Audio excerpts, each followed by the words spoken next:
అరే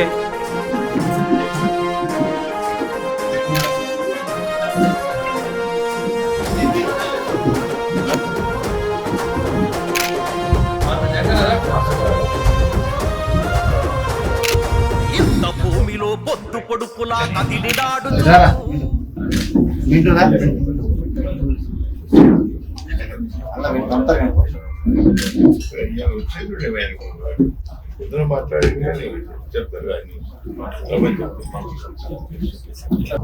ఈసారి మంచి మెజార్టీతో గెలవబోతున్నాడు. 3వ తారీఖు నాడు వారి నామినేషన్ ఉంటుంది. ఇక్కడి నుంచి పెద్ద ఎత్తున కూడా నేను మొబిలైజ్ చేస్తున్నాం. అదేవిధంగా కాంగ్రెస్ పార్టీలో ఉండబడిన ప్రతి ఒక్కరు కూడా, ప్రతి నాయకుడు కూడా వారి గెలుపు కొరకు కృషి చేయాలని చెప్పి నేను విజ్ఞప్తి చేస్తున్నాను. అదేవిధంగా తుంగతుర్తి సూర్యాపేట నుంచి మంచి మెజారిటీతో ఇప్పిస్తామని చెప్పి మల్లన్న గారికి పూర్తిగా అందిస్తున్నాను.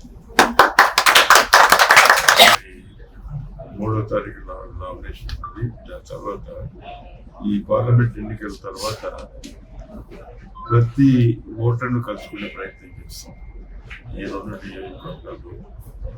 ఎందుకంటే పార్లమెంట్ ఎలక్షన్లు 11 అయిపోతాయి, 27 నాడు ఈ ఎన్నిక ఉంటుంది కాబట్టి 14 రోజులు కూడా ప్రతి ఒక్క ఓటర్ను కలుసుకునే ప్రయత్నం చేస్తాం. ఎందుకంటే మంచి మెజార్టీతో గెలిపించాలి. ఈ రోజు వరకు కూడా బీఆర్ఎస్కు క్యాండిడేట్లు దొరికినాయి అంటే అర్థమైపోయింది ప్రతి ఒక్కరికి కూడా బీఆర్ఎస్ ప్రజలను మోసం చేసే పార్టీ అని చెప్పి అర్థమైపోయింది. కాబట్టి ఏదైనా కాంగ్రెస్ పార్టీ చెప్పింది చేయగలుగుతుంది, చేసేదే చెప్తుందనే ప్రజలకు అభిప్రాయం వచ్చింది. కాబట్టి తప్పనిసరిగా మంచి మెజార్టీతో మా మల్లన్న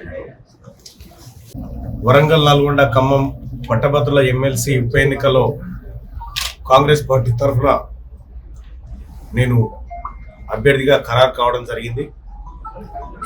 మే 27న జరగబోతున్నటువంటి ఎన్నికకు సంబంధించి ఈ వరంగల్, నల్గొండ, ఖమ్మంలో ఉన్నటువంటి కాంగ్రెస్ పార్టీ అగ్రనాయకత్వాన్ని కలుసుకుంటూ వస్తా ఉన్నాను. అందులో భాగంగా పెద్దలు దామోదర్ రెడ్డి సాబ్ని ఇవాళ సూర్యాపేటలో కలిసి ఆయన ఆశీస్సులు పొందడం జరిగింది. రాబోతున్నటువంటి పట్టభద్రుల ఎమ్మెల్సీ ఎన్నికలో సూర్యాపేట, తుంగతుర్తి ఈ ప్రాంతాల నుంచి భారీ మెజార్టీని మల్లన్నకు అందిస్తామని చెప్పి అన్నగారు హామీ ఇవ్వడం జరిగింది. అలాగే ఈ సూర్యాపేట జిల్లాకు సంబంధించినటువంటి పట్టభద్రుల ఓట్ల విషయంలో క్లియర్గా పెద్దలు క్యాడర్కు చెప్తా ఉన్నారు.